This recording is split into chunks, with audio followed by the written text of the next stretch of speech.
Orações não respondidas é a quinta pregação sobre este tema. Vamos a Jonas, o não razoável. Profeta Jonas. Todos conhecem a história. Eu não vou poder ler o livro inteiro, apenas repetir um pouquinho o resumo que vocês já conhecem. Jonas viveu mais ou menos 800 anos antes de Cristo e passou pela experiência de pedir para morrer, como Elias, que eu comentei recentemente, mas por motivos diferentes, conforme nós vamos ver. Jonas foi designado por Deus para ir a Nínive, a capital do império da Assíria, e mandou pregar, mandou avisar ela que eles iam ser destruídos, que eles precisavam se arrepender, porque Deus já estava farto da malícia de Nínive que havia subido para Deus. Jonas não obedece, toma o navio, vai para outro rumo. O navio enfrenta a tempestade, é interessantíssima a história, os marinheiros acabam descobrindo que é Jonas o culpado, e Jonas próprio acabou dizendo: me joguem no mar, porque a culpa é minha. Jogaram Jonas no mar, aliás, com pena, mas jogaram, e um grande peixe engoliu Jonas, ficou 3 dias no ventre desse peixe, fez uma oração muito bonita, desesperada a Deus. O peixe colocou Jonas para fora, veio a segunda vez a palavra de Deus a Jonas: vá para Nínive e pregue lá. Dessa vez Jonas obedece, e ele prega, e diz que dentro de 40 dias Nínive seria subvertida, seria destruída, por causa do pecado deles. Aí, no capítulo 3, versículo 10, diz, Jonas 3:10, viu Deus o que fizeram, porque o povo se arrependeu. Faltou essa parte fundamental. O povo se arrependeu, o rei se arrependeu e deu ordem para todo mundo usar pano de saco, cinza, se arrepender e nem comer, fazer jejum e tudo. E houve então um arrependimento maciço e uma conversão espetacular a Deus. Por isso, no versículo 10, viu Deus o que fizeram, como se converteram do seu mau caminho, e Deus se arrependeu do mal que tinha dito lhes faria, e não o fez. Jonas ficou muito aborrecido, versículo 1 do capítulo 4, com isso desgostou-se Jonas extremamente e ficou irado. Vamos orar. Santo Deus, nosso bom Pai, nos ajuda a transmitir as lições dessa história tão interessante, trágica, até um pouco cômica, no sentido do tamanho da irrazoabilidade deste homem e das variações de humor dele, uma coisa impressionante. Mas certamente há por trás disso muitas lições importantíssimas para nós, homens falhos como Jonas, e mulheres que temos que lidar todos os dias também com os defeitos inerentes a esta raça decaída, apesar de sermos já, falando de crentes, sermos já salvos em Cristo, mas ainda lutamos, como Jonas era um servo teu e lutou contra isto. Em nome de Cristo, nós te pedimos ajuda para aprendermos com Jonas. Amém. 2 reações Jonas teve, não é com o arrependimento do povo, mas com o fato de Deus ter cancelado a ação que ele faria. Primeira, desgostoso, extremamente, é uma palavra forte no hebraico que significa tremer, estremecer. Na outra versão diz profundamente descontente. E no versículo, ainda no primeiro versículo, a segunda reação dele, irado. Na atualizada tem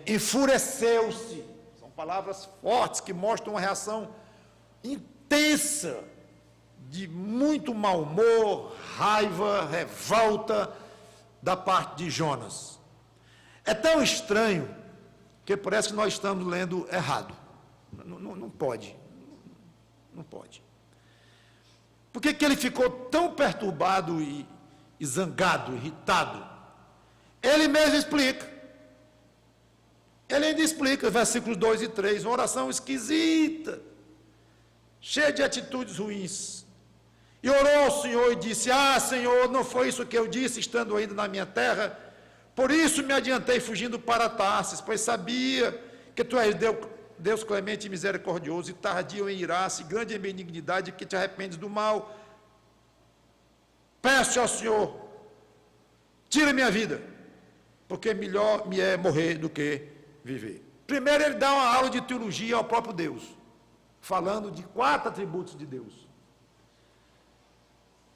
clemente, quer dizer gracioso, misericordioso, tardio em irar-se ou paciente, e grande em benignidade, ou seja, atributos fundamentais de Deus, básicos, belíssimos, e ele sabia isso tudo.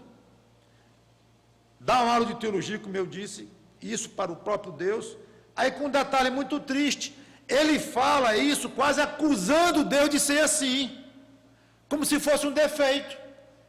Fala com raiva. E depois, com a maior disfarçatez, ele ainda explica: eu fugi para Tarsis exatamente porque eu sabia que tu era um Deus misericordioso, e vai que esse povo se arrepende, tu terminaria perdoando esse povo. Eu sabia disto.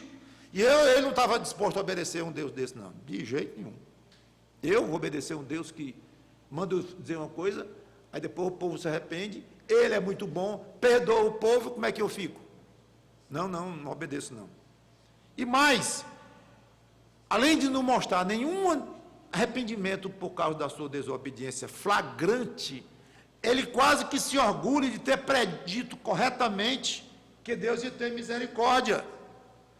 Como se estivesse dizendo: está vendo? Eu tinha razão, fiz bem em ter fugido para o outro lado, eu sabia que Deus ia agir desse jeito, olha aí, por isso que eu fugi. Ele quase que justifica a fugida dele. E para encerrar com chave de ouro a oração dele, chave de ouro vai entre aspas, ele pede para Deus tirar a vida dele. E de quebra ainda ensina a Deus o motivo pelo qual ele pede. Porque para ele, Jonas, o melhor para ele, para a pessoa dele, naquela altura, era morrer do que viver. Dizendo isso para quem? Para o Criador, para quem deu a vida a Jonas. Então ele explica para Deus: é o seguinte, eu examinei minha situação, então é melhor para mim morrer do que viver, então, por gentileza, tira a minha vida. Por que motivo Jonas se zangou tanto? Não é dito explicitamente. O mais provável, talvez um tanto quanto mesmo quase óbvio, mas é uma conclusão, é que ele acharia que ficaria desacreditado como profeta, porque ele disse que dentro de 40 dias Nínive ia ser destruída, e não foi. Talvez tenha sido isso. Mas o que mais choca é a falta de sensibilidade deste homem, de amor, de compaixão pelas pessoas de Nínive. Só criança tinha 120 mil em Nínive, achando que Deus está falando de criança quando eu for ler lá o versículo. Interessante, de tudo que ele acusou Deus de ser, acusou de uma certa forma, a maneira como ele disse foi quase acusatória, não foi tecnicamente uma acusação, mas a maneira como ele, vamos dizer assim, que ele cria que Deus era misericordioso e tudo aquilo que ele disse que Deus era, ele deixou de ser. Faltou nele tudo isto: misericórdia, compaixão com aquele povo. Obviamente Deus não atendeu a oração dele e disse que não era razoável. Por isso que eu coloquei o título: Jonas, o não razoável. É razoável a tua ira? Obviamente uma pergunta retórica de Deus. A resposta óbvia é Não é razoável. Desdobramento da história. Vale a pena ler. 5 em diante. Então Jonas saiu da cidade e assentou-se ao oriente da mesma, e ali fez uma enramada e repousou debaixo dela à sombra até ver o que aconteceria à cidade. O motivo dele já é meio estranho aí também, que eu vou já comentar. Então fez o Senhor Deus nascer uma planta que subiu por cima de Jonas para que fizesse sombra sobre a cabeça dele, a fim de o livrar do seu desconforto. Jonas, pois, se alegrou em extremo por causa da planta. Eu fico a pensar no equilíbrio deste homem. Mas Deus, no dia seguinte, ao subir da alva, enviou um verme, o qual feriu a planta e esta se secou. Em nascendo o sol, Deus mandou um vento calmoso oriental. O sol bateu na cabeça de Jonas de maneira que desfalecia, pelo que pediu para si a morte, segunda vez, dizendo: melhor me é morrer do que viver. Então perguntou Deus a Jonas: é razoável esta tua ira por causa da planta? Ele respondeu: é razoável a minha ira, até a morte. Tornou o Senhor: tens compaixão da planta, que não te custou trabalho, a qual não fizeste crescer, que numa noite nasceu e numa noite pereceu. E não hei eu de ter compaixão da grande cidade de Nínive, em que há mais de 120 mil pessoas que não sabem discernir entre a mão direita e a mão esquerda, talvez falando de crianças aqui, não tenho certeza, mas muito provável. E também muitos animais. E o livro encerra assim, interessante a maneira abrupta com que o livro encerra. Então ele pede, segunda vez para morrer. Ele tinha feito um enramado, alguma construção lá, alguma coisa ele colocou lá, umas plantinhas para poder melhorar o calor. Sabe, ele fica imaginando aquele tipo de sombra que às vezes a gente está, e é uma sombra debaixo de uma árvore cheia de vazios, e que não dá sombra direito. Aí você, às vezes o sol vai mudando, você faz a cadeira para um lado, depois faz para o outro. Eu fiquei muito lendo livro embaixo de árvore assim, em que você está na sombra aqui, depois não está mais, ou então a sombra acaba a meio metro de você, e o calor ao redor dá um mormaço. Então é uma sombra que não resolve. Isso eu conheço de experiência própria. E eu fiquei imaginando que Jonas pode ter conseguido uma sombra desse tipo. Não estava bem. Aí Deus providenciou uma sombra para Jonas. Imagine a sombra que Deus providenciou. Deve ter sido uma planta grande. Dizem que as folhas dessa planta são grandes. Então Deus providenciou para valer uma sombra, a ponto dele ficar muito animado e feliz, porque devia ser uma sombra que realmente estava fazendo o efeito de protegê-lo contra os dissabores do calor e tudo. Aí ele ficou alegre, muito alegre, por causa da planta, exageradamente alegre, pelo jeito. Aí ele, quando ficou ao calor de novo, porque Deus, o mesmo Deus que fez a planta, mandou um verme, o verme comeu a planta, e a planta morreu, secou. Aí Deus mandou um vento, deve ter sido um mormaço horroroso, porque foi encomendado por Deus para isto, um vento quente. Muitos devem conhecer o que é um vento quente, morando onde nós moramos, né? Quente. E o sol batendo diretamente na cabeça dele, agora sem a planta, depois da alegria da sombra, e vem aquele vento, e aquilo gerou em Jonas uma ida para o outro extremo novamente, muito irritado, muito deprimido, muito chateado, e que ia morrer de novo. Deus faz a mesma pergunta, agora acrescentando o assunto da planta: é razoável esta tua ira? Agora ele pergunta: por causa da planta? E é incrível como ele tem coragem de dizer que é razoável, sim, e ainda acrescenta: até a morte. É razoável. Eu estou tão zangado de querer morrer, não querer mais nem viver. Ele não admite conversar com Deus, não admite razoar, com Deus, usar a razoabilidade, não admite. Ele não é aberto à discussão de nada. É tum, pum, pum. Ele fala de uma maneira, e com Deus ele está falando. É razoável? É. Eu quero morrer mesmo. Novamente, Deus não atende o seu profeta e ainda lhe dá uma grande lição. Interessante. Você está com pena de uma planta que você não criou, não fez crescer, uma plantinha plantona, né? Que durou muito pouco, durou só uma noite, 2 noites. E eu, que crio tudo, criei a própria planta, mas eu estou pensando agora, Jonas, é em Nínive. 120 mil que não sabem nem discernir entre a mão esquerda e a direita. Provavelmente, como eu já falei, de crianças, então talvez tivesse várias centenas, alguns falam em alguns poucos milhões de pessoas lá em Nínive, cidade grande, e esse povo. E lá tem pessoas de toda idade, velhos certamente, com 70, 80, talvez 90 anos de idade, a planta durou 1 dia, 2 dias, você está todo choroso, e lá tem gente, tem ser humano. Interessante, e tem animais, até curioso que Deus coloca os animais, né? E ele com pena da planta. Então foi uma lição que Deus deu a ele muito grande. E encerra o livro. Irmãos, os erros de Jonas, para a gente explicar por que Deus não respondeu a oração, as orações dele, são tantos, que até constrangedor alistar. Eu fiquei encabulado de alistar os erros de Jonas. Ele vai ter que me desculpar quando a gente se encontrar no céu, porque são muitos. Desobediência.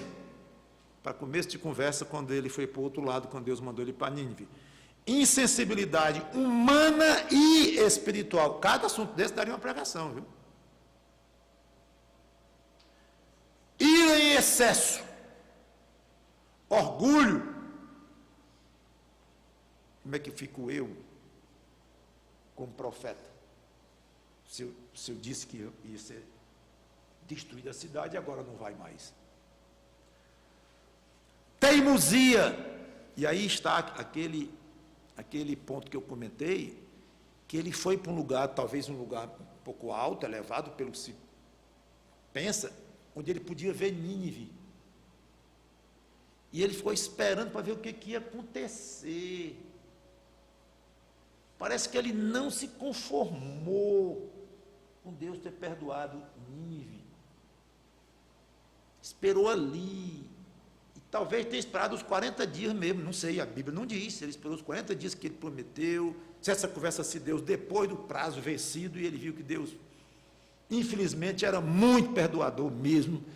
Que pena, um Deus mais misericordioso do que ele pensava. Como é que pode um Deus desse ter tanta compaixão? Eu não sei. Eu sei que ele ficou olhando para ver o que acontecia ali. Alguma coisa não está bem explicada aqui para nós sabermos exatamente o motivo deste detalhe, porque nós não sabemos se ele já tinha a revelação de Deus. Jonas, eu não vou castigar essa cidade em 40 dias. Nós não sabemos se Deus disse isso para ele, ou se ele ficou esperando para ver. Aí nós podemos só confabular. Eu sei que foi estranho ele ficar lá olhando para ver o que acontecia. A gente acha estranho por causa do coração dele, que estava muito esquisito, muito raivoso, irado. E uma reação muito ruim quando os gostos pessoais dele não se realizaram. O que era o gosto pessoal dele?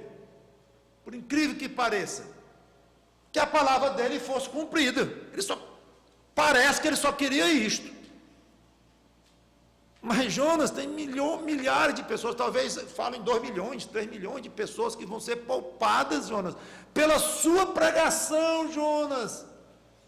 A sua pregação, olha o efeito, Jonas, olha o que Deus honrou, a sua palavra, Jonas. Não, mas eu disse que ia ser destruída a cidade, então agora tem que ser. Então o gosto pessoal dele enganchou na cabeça dele, e ele não mediu, ele não pesou nada, inclusive milhões de vidas, ou várias centenas no mínimo, de vidas humanas, não só dos animais. Se nós podemos chamar de uma crise depressiva o estado que terminou abatendo Jonas, aliás, 2 vezes, como eu penso que foi, e muitos comentaristas que eu li tinham a mesma impressão. Interessante, alguns de 400 anos atrás, a palavra depressão não existia ainda, né? Mas usava a palavra clássica para a época, melancolia, né? Muito comum na época. E quando eu uso a palavra depressão aqui, não estou falando no sentido técnico, psiquiátrico, de acordo com como é que a medicina define exatamente depressão como uma doença ou isso. Não, eu estou falando de depressão no sentido mais geral do termo, e até como leigo que eu sou. Como alguém disse uma vez, eu não sei definir o que é tal coisa que eu não me lembro o que era lá. Eu não sei definir isso, mas eu sei muito bem quando eu encontro um. Eu sempre achei aquilo curioso. Eu não sei definir as palavras exatas, eu não sei não.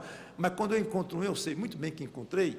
Então eu acho que eu vou usar mais ou menos isso para depressão. Quando eu falar de depressão, eu não sei definir depressão e não vou atrás de uma definição que esteja de acordo com a medicina oficial, coisa desse tipo. Mas, nem eu sei, nós sabemos, mesmo leigos, o rumo, quando identificamos uma depressão, ou uma melancolia, ou um desânimo profundo, ou algo assim. Então, não estou interessado em enquadrar os detalhes dos termos técnicos, não. Quero só que vocês entendam o que eu estou falando, que eu acho que vocês entendem, porque nós sabemos quando encontramos uma. Então, é provável que ele tenha enfrentado uma crise grande de depressão, ou melancolia, ou profundo desgosto de viver, dê o nome que você queira dar. E se for o caso, esse é um exemplo típico em que pelo menos boa parte desta depressão ou deste estado seria consequência direta de pecados específicos. Tudo indica. Porque a quantidade de pecados, deixa eu dizer de outra forma, o coração dele estava tão ruim que o levou a cometer tantos pecados específicos, começando com a fuga para Tarsis, dentro do navio, e depois a rebeldia diante da vontade de Deus, e a falta de misericórdia, e tudo, e a falta de razoabilidade. Isso pode ter tido consequência direta nessa queda que ele teve, então, de querer morrer, que é o exemplo máximo de depressão, melancolia, quando alguém não se desespera da vida, não quer mais viver. Então, é provável que tenha acontecido com ele. Cabia a Jonas confessar esses pecados diante de Deus, tratar diante de Deus, e ele pode ter feito isto. Quem disse que ele não fez? Ele é um homem que cria em Deus. Aliás, ele não deu uma aula de teologia corretíssima sobre os atributos de Deus. E a oração que ele fez, inclusive, me deu vontade, me despertou vontade de pregar sobre o livro de Jonas inteiro, depois de preparar esta pregação aqui. Porque a oração dele, lá no ventre do peixe, é linda para Deus. Então, pode ser que ele tenha se arrependido, confessado. Ninguém sabe quem escreveu o livro de Jonas. Muitos sugerem, é só sugestão, mas sugerem que foi ele próprio que escreveu o livro. Provável, talvez uma forma de ele mostrar os próprios erros e ajudar pessoas a não cometer.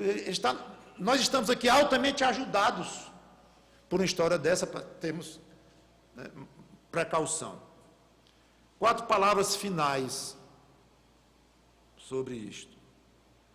Eu teria muito que falar, mas não preparei nem isso, porque eu sabia que essa é uma mensagem não muito longa e específica sobre o assunto de oração não respondida. Nunca condicione a sua alegria, a sua disposição de trabalhar para Deus, sua oração, que é o nosso assunto, com a realização do que você deseja, mas do que Deus deseja. Vou repetir.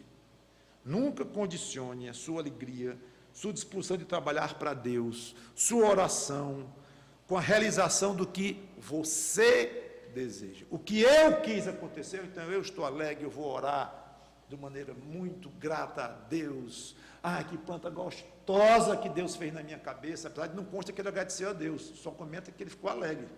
Interessante isto. Também não quer dizer que ele não tenha agradecido, não sei. Mas, então, que planta gostosa Deus fez subir sobre a minha vida, que sombra maravilhosa, eu estou tão bem, estou tão alegre, extremamente alegre, vai para a igreja e canta, e tem que se segurar para não pular, de tanto cantar, porque Deus fez o que você quis, o que você planejou, o que você gostaria. Não, você tem que pular de alegria, quando Deus faz o que Ele quer, e você reconhece isso e tem a felicidade de reconhecer isto e de se alegrar nisto. É aí onde deve estar a sua disposição de trabalhar para Deus. Então, procure trabalhar de uma maneira tal que a sua vontade se encaixe dentro da vontade de Deus, que não é algo fácil, porque nós temos a própria vontade que Ele nos deu, porque somos imagem e semelhança dEle, e a nossa vontade está contaminada com o pecado e vira egoísmo. Então, é um assunto complicado.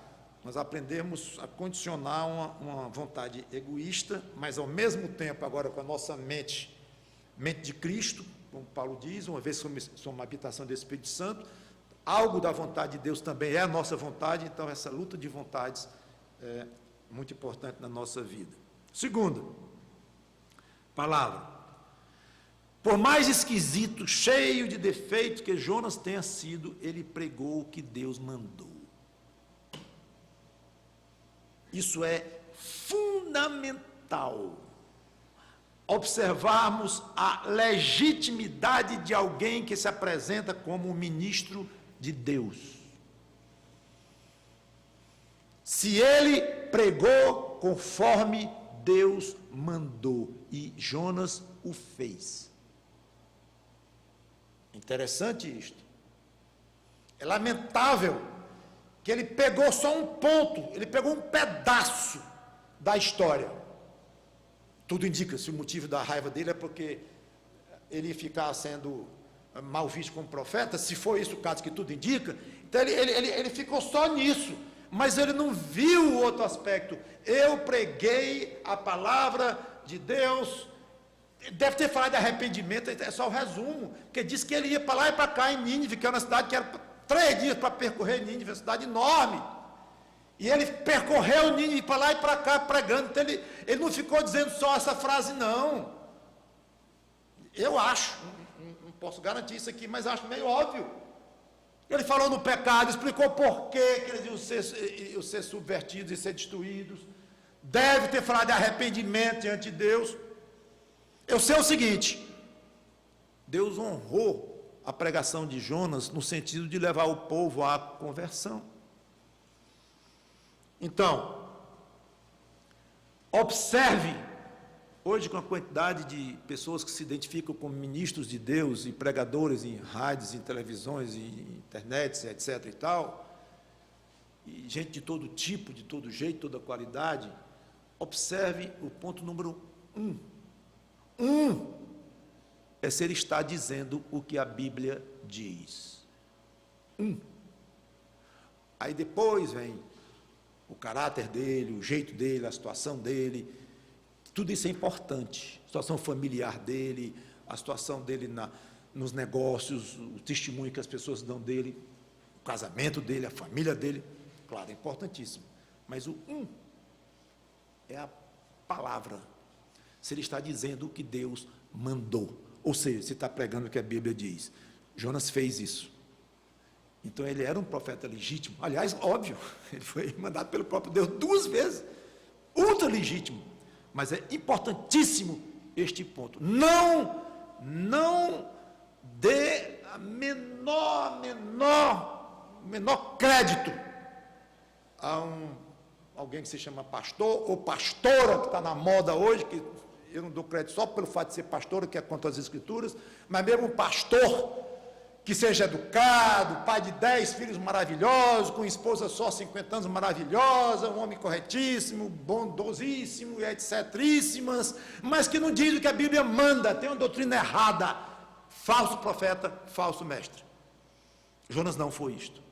Terceiro, Deus é soberano e Ele escolhe os seus servos que quer.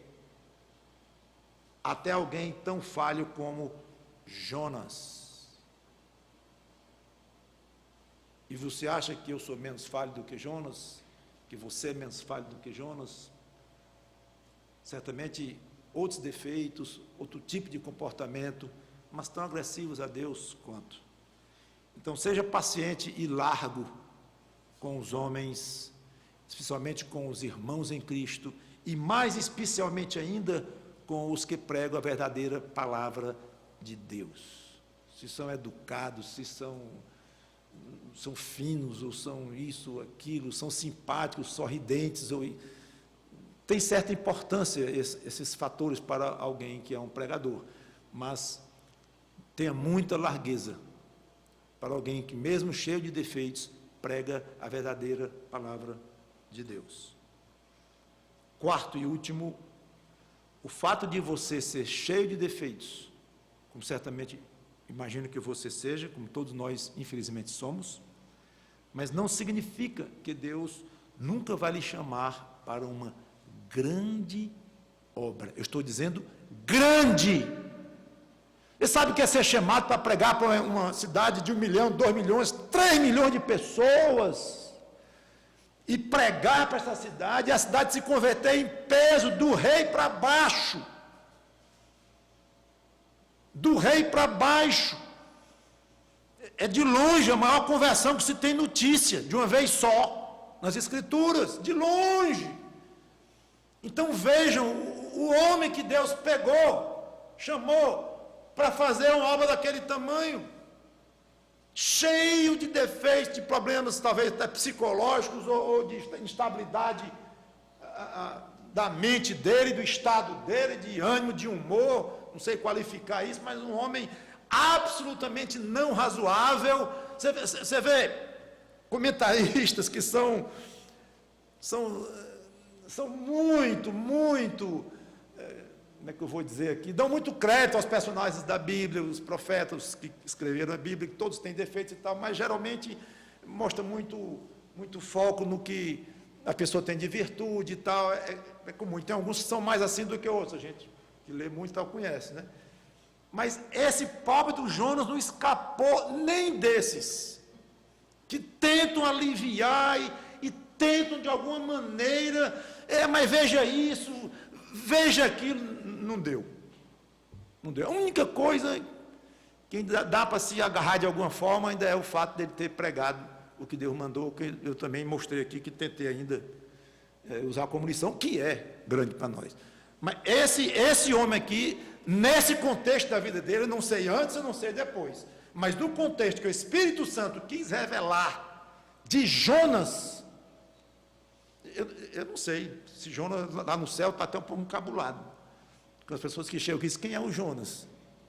Está ali atrás daquela árvore ali que está. Porque o que se conhece dele é impressionante. Agora, pode ser que depois ele tenha realmente se arrependido de tudo. Pois bem, Jonas foi escolhido para uma grande obra. Você pode ser. Mas é grande, eu não sei. Não estou afirmando que você vai ser. Então esteja pronto para ser chamado. Não importa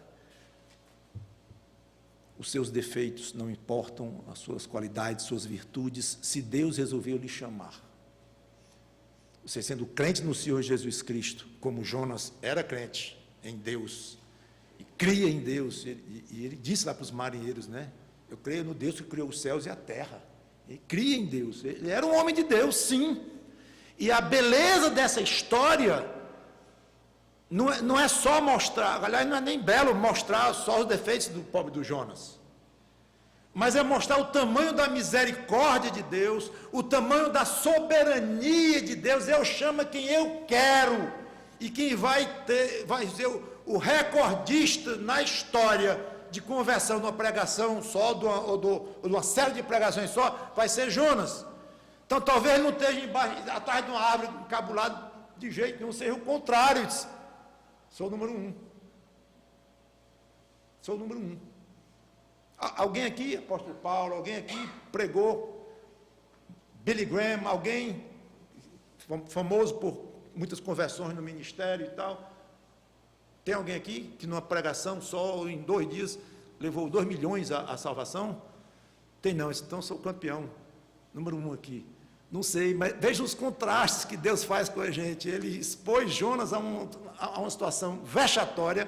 Eu digo expôs os defeitos dele, e Jonas é responsável por esses defeitos, claro, mas ao mesmo tempo premiou Jonas de maneira fantástica. Em suma, vamos servir a esse Deus com todos os nossos defeitos, procurando diminuí-los, obviamente, cada vez mais, confessando-os diante de Deus e procurando nos arrepender deles. E vamos tentar ser cada dia mais parecidos com Cristo, mas seus defeitos continuarão. Alguns, pelo menos, ou vão aparecer até outros com a variação da sua idade, vai mudando muita coisa na nossa maneira de ser. Mas se dispõe a servir a Deus assim, esteja preparado para uma grande obra, e sabendo que a grande obra não é por sua causa, é por causa da misericórdia de Deus. Não é que Jonas foi grande, a obra que Deus deu a Jonas foi grande, mas porque a misericórdia de Deus foi grande, com o próprio Jonas, que o honrou com isto, e com os habitantes de Nínive, obviamente, e conosco que estamos aprendendo hoje, e esteja pronto para servir da maneira como Ele quer, e seja muito largo com as pessoas. Somos iguais. Vamos orar. Santo Deus, nosso bom Pai, obrigado pela Tua palavra, bastante rica em lições positivas, negativas, em coisas tão feias de Jonas, e coisa bonita de Jonas, embora bem poucas, mas o que é mais bonito em Jonas, Senhor Deus, o que é mais bonito em Jonas, ele ter sido escolhido por Ti, para fazer aquela grande obra. Esta é a beleza daquele Teu servo. Esta é a nossa beleza, é de termos sido escolhidos por Ti, em Cristo. Jonas podia não conhecer Cristo como nós conhecemos pela época em que viveu, mas se Jonas é um salvo como foi por causa de Cristo. Então, a nossa beleza é a eleição da qual nós fomos alvo antes de haver mundo. A nossa beleza é o Teu Espírito ter se agradado de nos dar fé. A nossa beleza é termos nos arrependido, levados pelo mesmo Espírito aos pés do Senhor Jesus Cristo, e agora sermos Teus filhos. Essa é a nossa beleza. Tire-se Cristo e nós seremos os mais feios dos mais feios dos seres humanos. Coloque Cristo e nós iremos brilhar como as estrelas no céu, como disse Daniel. E nós iremos ter glória. Nós seremos como Ele é, mesmo guardado as proporções. Coloque-se Cristo e nós somos seres eternos, mudados por dentro e ansiosos para ir para um céu onde viveremos eternamente ao lado dele. Obrigado por Cristo na nossa vida, por Cristo na vida de Jonas, por Cristo na vida de todos aqueles ninivitas, que nós vamos encontrá-los nos céus, ali gostosamente comungando com Jonas. Obrigado pelo céu que nos aguarda, e Cristo lá, nos esperando. Em nome dele te pedimos e agradecemos. Amém.